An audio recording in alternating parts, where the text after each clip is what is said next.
Welcome everyone. Training officer TO का math drawing trade के अंतर्गत टेस्ट सीरीज का ये पार्ट 4 है हमारा। इससे पहले पार्ट 1, 2 और 3 में बना चुका हूँ। इस पार्ट का हमारा टॉपिक होने वाला है इलेक्ट्रिसिटी। जो आपका मैथ ड्राइंग का सिलेबस है उसके अकॉर्डिंग इलेक्ट्रिसिटी भी आपको दिया हुआ है सिलेबस में, तो इस पर आधारित वस्तुनिष्ठ प्रश्न ऑब्जेक्टिव क्वेश्चन आज हम करेंगे जो आने वाले टीओ एग्ज़ाम के लिए आपके लिए महत्वपूर्ण होंगे। चलिए वीडियो को स्टार्ट करते हैं। पहला क्वेश्चन है हमारा, ओम के नियम के अनुसार कौन सा कथन सही है। तो जो ओम का नियम होता है वो होता है हमारा V इक्वल आई आर। तो इसको हम क्या लिख सकते हैं, V अपॉन आर बराबर आई। तो इस हिसाब से आपका ऑप्शन नंबर सी राइट हो जाएगा। आपको ओम का नियम भी याद रखना है और साथ ही साथ ये भी याद रखना है कि V क्या होता है, वोल्टेज होता है, आई क्या होता है आपका करंट होता है, और आर क्या होता है आपका रेजिस्टेंस होता है। रेजिस्टेंस का यूनिट आपका ओम होता है और जो आपका करंट होती है आई, इसका यूनिट आपका एम्पियर होता है और वोल्टेज का जो यूनिट है आपका वोल्ट होता है। चलिए अगला क्वेश्चन देखते हैं। यदि 6 वोल्ट का बल्ब 0.5 एम्पियर की धारा खींचता है तो फिलामेंट का प्रतिरोध आपको बताना है क्या होगा। तो जो हमारा फॉर्मूला होता है V इक्वल आई आर, इसी में हम क्या रख देंगे, मान रख देंगे। यहाँ पर हमें वोल्टेज की वैल्यू 6 दी हुई है तो 6 लिख देंगे और हमें फिलामेंट का प्रतिरोध यानी आर निकालना है। आई हमें एम्पियर 0.5 एम्पियर दिया हुआ है तो 0.5 एम्पियर ले लेंगे और आर ज्यों का त्यों। यहाँ से 0.5 6 के बटे में चला जाएगा, 6 बटा 0.5 और बराबर आर। तो इसको जब आप सॉल्व करोगे तो ये आपको 12 मिल जाएगा। तो 12 ओम, ऑप्शन नंबर पहला ए आपका राइट हो जाएगा। अगला क्वेश्चन देखते हैं। अगला क्वेश्चन है, चुंबकीय क्षेत्र की तीव्रता की इकाई क्या है। वेबर पर मीटर, mm पर वेबर, हर्ट्ज या कूलाम। तो जो आपका चुंबकीय क्षेत्र की तीव्रता का इकाई होता है वो होता है टेस्ला। इसको हम वेबर पर मीटर भी कह सकते हैं। तो ऑप्शन नंबर ए आपका राइट हो जाएगा। विद्युत चुंबकीय प्रेरण के बारे में कौन सा नियम बताता है। तो ऑप्शन दिए हुए हैं आपको, ओम का नियम, हुक का नियम, लेंज का नियम या फैराडे का नियम। तो जो आपका विद्युत चुंबकीय प्रेरण है यह नियम संबंधित है फैराडे के नियम से आपका। तो ऑप्शन नंबर डी आपका राइट हो जाएगा। इन्होंने ही दिया था विद्युत चुंबकीय प्रेरण का नियम, फैराडे ने। चलिए अगला क्वेश्चन देखते हैं। ईएमएफ का अर्थ क्या है। पहला ऑप्शन है आपका electronic magnetic force, electromotive force, electromagnetic force या इलेक्ट्रोमेटेड फोर्स। तो जो आपका ईएमएफ का फुल फॉर्म होता है वो होता है इलेक्ट्रोमोटिव फोर्स। तो ऑप्शन नंबर बी आपका राइट हो जाएगा, इलेक्ट्रोमोटिव फोर्स। स्टैटिकली प्रेरित ईएमएफ का उदाहरण कौन सा है, जनरेटर, मोटर, ट्रांसफार्मर या रेफ्रिजरेटर। तो जो आपका स्टैटिकली प्रेरित ईएमएफ का उदाहरण है, ईएमएफ को हिंदी में हम कहते हैं विद्युत वाहक बल या इंग्लिश में बोलते हैं इलेक्ट्रोमोटिव फोर्स। तो इसका राइट आंसर हो जाएगा, स्टैटिकली प्रेरित पूछा हुआ है तो ट्रांसफार्मर हो जाएगा।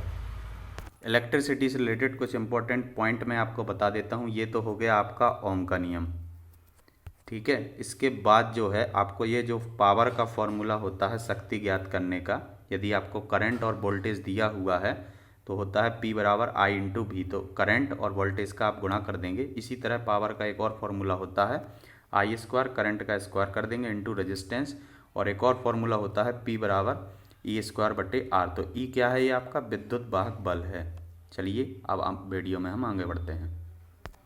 ये जो आपका टीओ का एग्ज़ाम होने वाला है इसमें 75 क्वेश्चन तो होने वाला है आपका ट्रेड का, और 25 वस्तुनिष्ठ होने वाले हैं आपको सभी ट्रेड के लिए कॉमन। चाहे किसी भी ट्रेड का आप प्रिपरेशन कर रहे हों तो इसमें विज्ञान, गणित, सामान्य ज्ञान, तार्किक ज्ञान और बेसिक कंप्यूटर ज्ञान आने वाला है। तो सेम इसी पैटर्न पर मैं प्रैक्टिस सेट भी बनाता हूँ, तो इस वीडियो के डिस्क्रिप्शन में लिंक दे दूंगा, तो वहाँ से आप प्रैक्टिस सेट भी दे सकते हैं। इसमें 25 क्वेश्चन रहेंगे, लगभग इसी पैटर्न के आधार पर मैंने बनाया हुआ है, और सारे के सारे वही सब्जेक्ट आपके रहने वाले हैं, सामान्य ज्ञान, गणित, सामान्य विज्ञान, सामान्य कंप्यूटर ज्ञान और रीजनिंग। और अभी तक यदि आपने एग्ज़ाम रेडियस को सब्सक्राइब नहीं किया है तो इस चैनल को आपको सब्सक्राइब कर लेना है और बेल आइकन को भी दबा लेना है, जिससे कि जो भी वीडियो मैं आगे अपलोड करता हूँ उसका नोटिफिकेशन आपको मिलता रहे। साथ ही साथ मैथ ड्राइंग का मैं टॉपिक वाइज ड्राइंग का जो है काफ़ी सारा वीडियो बनाया हुआ हूँ सिलेबस के अकॉर्डिंग, 7 लेक्चर टोटल। तो आप वो लेक्चर भी देख सकते हैं, चैनल पर जाकर प्लेलिस्ट बना दिया गया है। अगला क्वेश्चन देखते हैं। यदि P इक्वल 2200 वाट R इक्वल 22 ओम, तो बल्ब में करंट फ्लो क्या है?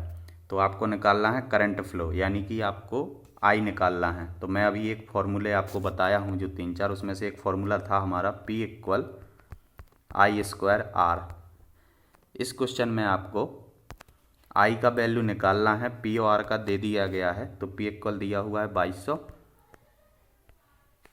R बटे में आ जाएगा, R का वैल्यू हमारा 22 है, 22 लिख लेते हैं, और बराबर में हमारा I² हो जाएगा।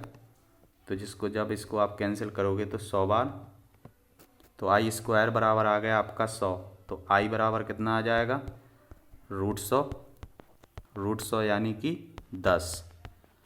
तो 10 एम्पियर, यानी कि ऑप्शन नंबर सी आपका राइट हो जाएगा। ऐसे क्वेश्चन को आपको गलत नहीं करना है, जो बेसिक फॉर्मूले होते हैं उनको याद कर लेना है एग्ज़ाम में जाने से पहले, तो उसको आप आसानी से ऐसे क्वेश्चन को हल कर सकते हैं। कौन सी मशीन यांत्रिक ऊर्जा को विद्युत ऊर्जा में परिवर्तित करती है? बैटरी, जनरेटर, हीटर और विद्युत मोटर। तो जो बैटरी है आपकी वो क्या करती है? रासायनिक ऊर्जा को विद्युत ऊर्जा में बदलती है। और जनरेटर क्या करता है? आपको यांत्रिक ऊर्जा को विद्युत ऊर्जा में बदलता है। तो इस आपका बी ऑप्शन राइट हो जाएगा। और हीटर क्या करता है? आपका विद्युत ऊर्जा को ताप ऊर्जा में बदलता है। विद्युत मोटर क्या करता है? इसका जस्ट उल्टा करता है, जो प्रश्न में पूछा हुआ है। यह इलेक्ट्रिक एनर्जी को जो है मैकेनिकल एनर्जी में कन्वर्ट करता है। यहाँ पर पूछा हुआ था यांत्रिक को विद्युत में कन्वर्ट करना है, तो जनरेटर आपका हो जाएगा। अगला क्वेश्चन, धारा की इकाई क्या है? तो अभी मैंने बताया था धारा यानी कि करंट की धारा की इकाई जो है आपको बताना है, तो ये हो जाएगा आपका एम्पियर हो जाएगा। वोल्ट काय का होता है? वोल्टेज का। ओम क्या होता है आपका? ओम आपका यूनिट होता है रेजिस्टेंस का। अगला क्वेश्चन देखते हैं, किसी चालक में इलेक्ट्रॉन का प्रवाह क्या होता है? वोल्टेज, धारा, प्रतिरोध या शक्ति। तो जब कोई चालक है उसमें इलेक्ट्रॉन प्रवाहित होता है तो वो क्या होती है? धारा होती है। ऑप्शन नंबर बी आपका राइट हो जाएगा। पदार्थ के कौन से गुण के कारण वह विद्युत के प्रवाह का विरोध करता है? तो धारा, वोल्टेज, प्रतिरोध और ईएमएफ। तो जो आपका प्रतिरोध होता है यह क्या करता है? धारा के प्रवाह का विरोध करता है। ऑप्शन नंबर सी आपका राइट हो जाएगा। यदि 8 ओम, 11 ओम, 15 ओम के 3 प्रतिरोध सीरीज में जोड़ने पर कुल प्रतिरोध आपको बताना है। तो कभी भी एग्जाम में जब आपको सीरीज प्रतिरोध का क्वेश्चन आता है तो सीरीज का मतलब होता है आर का वैल्यू निकालने के लिए कुल प्रतिरोध आप क्या करेंगे? R1 + R2 + R3 तीनों को जोड़ देंगे। तो यहाँ पर 8, 11 और 15 हमें दिया हुआ है, तो ये हो जाएगा आपका 15 और 11 26 और 8 34 ओम। तो इस हिसाब से आपका ऑप्शन नंबर सी राइट हो जाएगा। और यही क्वेश्चन यदि आपका ये सीरीज क्रम में था, यदि आप यही क्वेश्चन समानांतर श्रेणी में होता तो इसको हम 1/r बराबर क्या निकालते? 1/r1 + 1/r2 + 1/r3। इससे रिलेटेड भी हम एक क्वेश्चन देखते हैं। ये क्वेश्चन आपका समानांतर क्रम में जोड़ने पर आधारित है कि 8 ओम और 12 ओम के दो प्रतिरोध समांतर क्रम में जोड़ने पर कुल प्रतिरोध आपका बताना है क्या होता है। ऑप्शन आपको दिए हुए हैं 4.8 ओम, 20 ओम, 10 ओम, 6.4 ओम। तो आप क्या करेंगे? 1/8 + 1/12 बराबर इसका एलसीएम ले लेंगे आप, तो मिल जाएगा आपको 24। और 24 यहाँ पे मिल जाएगा आपको, यहाँ पे 3 मिल जाएगा +2, तो ये हो जाएगा आपका 5/24। अब R का मान निकालने के लिए इसको हम क्या कर देंगे? 24/5, यानी कि ये मिल जाएगा आपको 4.8। तो ये ऑप्शन नंबर ए आपका राइट हो जाएगा। अगला क्वेश्चन देखते हैं, कौन सा बहुत अच्छा कंडक्टर है? तो सबसे अच्छा कंडक्टर आपको बताना है तांबा, कास्ट आयरन, एल्यूमिनियम और स्टील। इस क्वेश्चन का आंसर आपको कमेंट बॉक्स में बताना है। साथ ही साथ यदि आप 1, 2 और 3 टेस्ट सीरीज का पार्ट देखना चाहते हैं तो इस वीडियो के डिस्क्रिप्शन में मैं लिंक दे दूंगा, तो वहां से आप यह देख सकते हैं। और ड्राइंग पर आधारित टॉपिक वाइज जो ड्राइंग के लेक्चर हैं वो भी आप चैनल पर जाकर देख सकते हैं, प्लेलिस्ट बना दिया गया है। वीडियो पसंद आया तो वीडियो को लाइक शेयर करना है और चैनल को आपको सब्सक्राइब कर लेना है। मिलते हैं नेक्स्ट वीडियो में।